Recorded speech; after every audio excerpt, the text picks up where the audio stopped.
काफी समय पहले की बात है। राज नाम का इच्छाधारी नाग और उसकी पत्नी वसुंधरा दोनों एक मणि की रक्षा कर रहे होते हैं। वो उस मणि की रक्षा काफी सदियों से करते आए हैं, पर उस वीरान जंगल में उस दिन एक शिकारी गया हुआ था।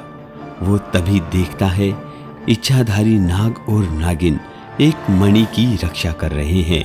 तभी राज को प्यास लगती है। वो वसुंधरा से कहता है, वसुंधरा, तुम नदी से मेरे लिए थोड़ा पानी ले आओ, मुझे बहुत प्यास लगी है, जब तक मैं इस नागमणि की रक्षा करता हूँ।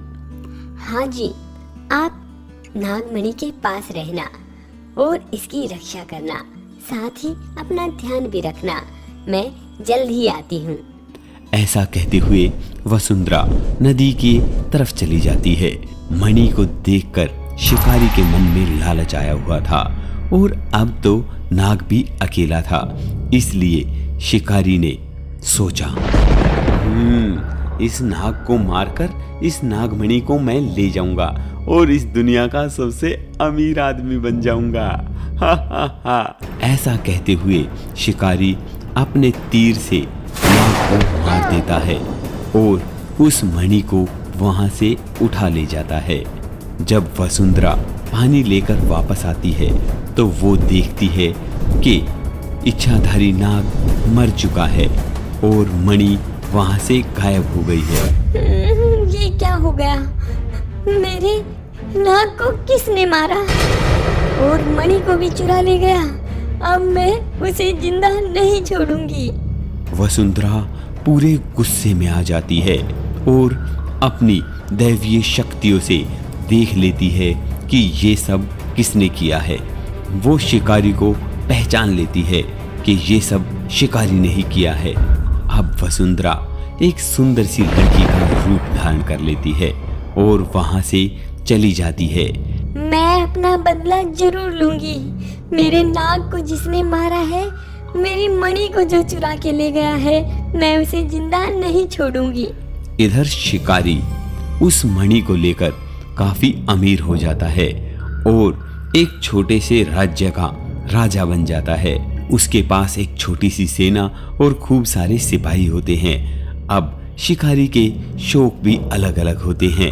वो एक दिन घोड़े पर चढ़कर जंगल की तरफ सैर करने के लिए आता है। तभी वो वसुंधरा को देखता है। वसुंधरा अब एक नागिन के रूप में नहीं, बल्कि एक सुंदर कन्या के रूप में थी। उसे देखते ही उसका दिल वसुंधरा पर आ जाता है और कहता है, हे प्रिय, मैं तुमसे शादी करना चाहता हूँ।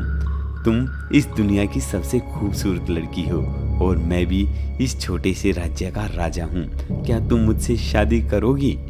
वसुंधरा भी शिकारी को देखकर तभी पहचान जाती है कि उसी ने उसके नाग को मारा है और वो तभी कहती है, हाँ, क्यों नहीं, मैं तुमसे जरूर शादी करूंगी। वैसे भी अगर मेरा वर एक राजा हो तो इससे खुशी की बात और क्या हो सकती है। और वैसे भी तुम तो हट्टे कट्टे और सुंदर भी हो।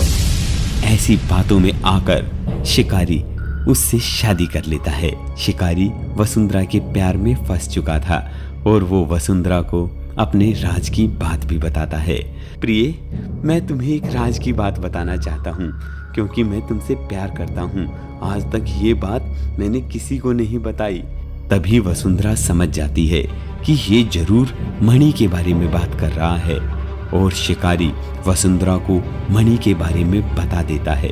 शिकारी जैसे ही वसुंधरा को मणि दिखाता है, तभी वसुंधरा अपने असली रूप में आ जाती है और शिकारी से मणि छीनकर उसे डंक मार के वहीं पर मार देती है और वहां से चली जाती है। अब नागिन का बदला पूरा हो चुका था।